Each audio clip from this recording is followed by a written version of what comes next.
Hey everyone, good afternoon. It's period 3 on Friday, and I worked on this stupid video for like a week and a half, and I lost all my videos, so I have to redo it, but that's irrelevant, so let's just get down to it. So today I'm presenting my STSC. Woohoo! So anyway, during this unit we learned about cellular respiration and how important oxygen is in order for our cells to complete cellular respiration, because we learned about how the fact that without oxygen, a lot of our main electron carriers like NADH would not be oxidized and recycled, which would cause a lot of problems. And also the fact that it's also really important in the formation of ATP in the electron transport chain as the final acceptor. And where do we get most of our oxygen? When we breathe. So we get most of our oxygen when we breathe. And so when we suck in a gust of air, it travels all the way down into our alveoli, where it enters our bloodstream via diffusion, and our hemoglobin, which we learned was a chain with a little iron in the middle, we learned that it is an acceptor for oxygen as well as carbon dioxide, which is released as waste. Yeah.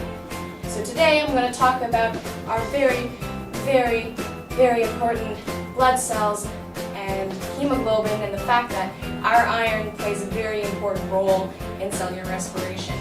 So today I'm actually going to talk about iron deficiency. And if any of you don't know what iron deficiency is, it's when hemoglobin actually lacks that iron protein, so it cannot grab onto carbon dioxide or oxygen, which is very important to us human beings in cellular respiration, because without oxygen we cannot live, and without the release of carbon dioxide we also won't live. So let's get down to it. So the first part of STSC is the S, and it stands for science. And basically the science behind iron deficiency is the fact that a person is not consuming enough iron in their diet, or they are lost through internal bleeding, or it's not recycling their body isn't recycling red blood cells properly. It also can be shed through skin cells and through sweating. So certain diseases also stop the body from absorbing iron properly, but I'm not going to focus on any of those because that's not what I'm talking about today. You can look it up. There's lots of them, like different kinds of anemia.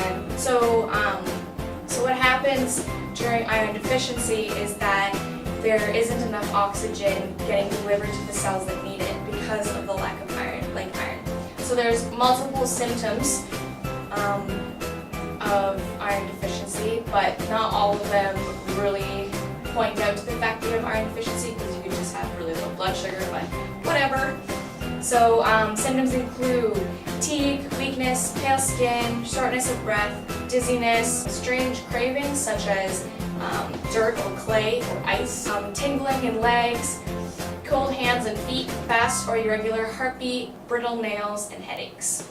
The next section is technology, is the T, and it stands for technology. Woo! So there's multiple tests that you can take in order to diagnose the fact that you have iron deficiency. There's the complete blood cell test, which stands for CBC. So it takes a blood sample and it tests for red blood cell levels, white blood cell levels, and hemoglobin, number of platelets, and it's a good test for iron deficiency for the percentage of blood, like the volume of it. The hemoglobin level, it's lower in iron deficiency people. The size of the red blood cells, because without that iron protein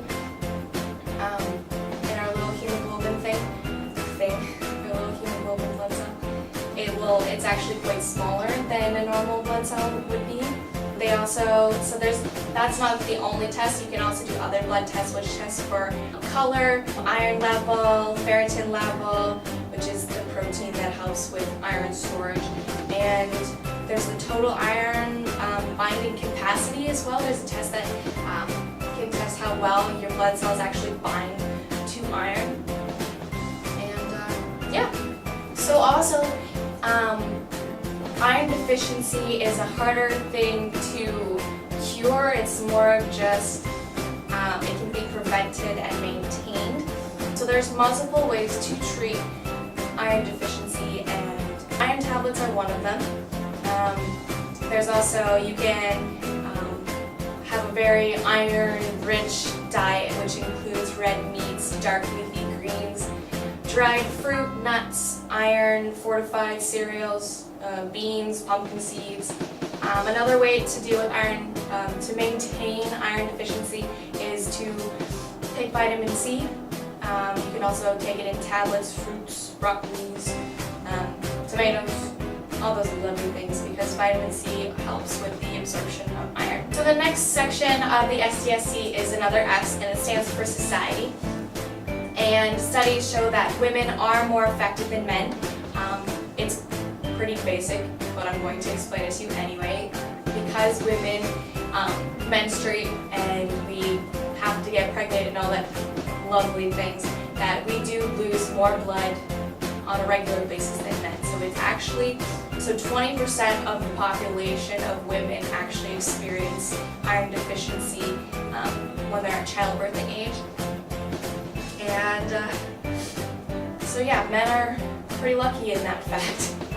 The last part of STSE is the E, and it stands for environment. And there wasn't really a lot on this when I was doing my research, but it's mostly based on what foods are available, so that it's based mostly on diet and based on, since it can be lost through intestinal bleeding too, in poor countries where they don't eat very well, I would say, I'm guessing that iron deficiency may be more prominent.